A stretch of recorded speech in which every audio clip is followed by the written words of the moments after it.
One of the reasons that we experience the sober intoxication of the Spirit that Father Cantalamessa tells us about is that God pours out his joy into the hearts of his children.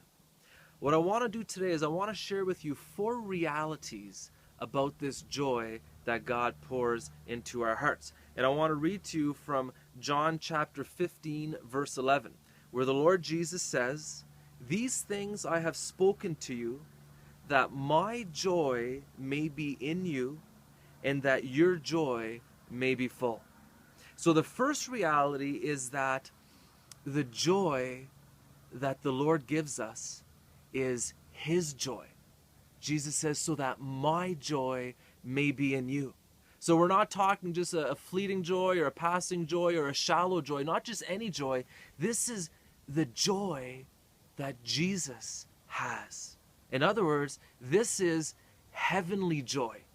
This is divine joy. That's what's given to us. So he says, so that my joy may be in you. That's the second reality.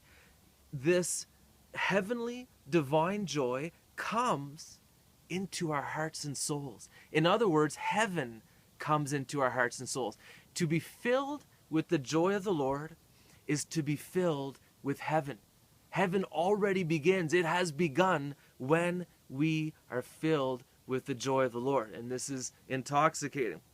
And then thirdly, that your joy may be full. Or other translations say, so that your joy may be complete.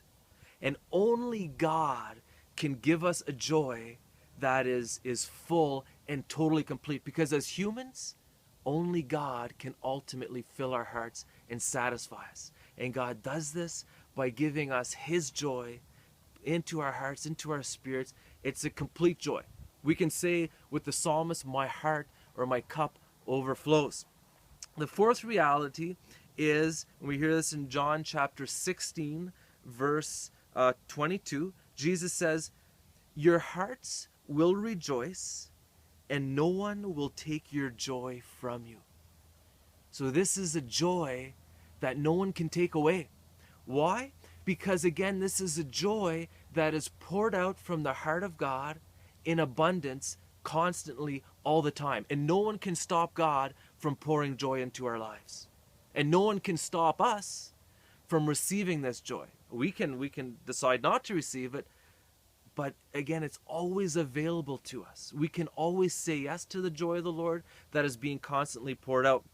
And Jesus goes on to say in chapter 16, verse 33, he says, in the world you will have tribulation, but be of good cheer, I have overcome the world.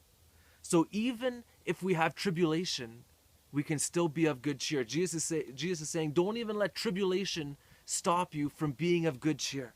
So brothers and sisters, today, may you be filled with the joy of the Lord. May your joy be complete, and don't let anyone take this away from you.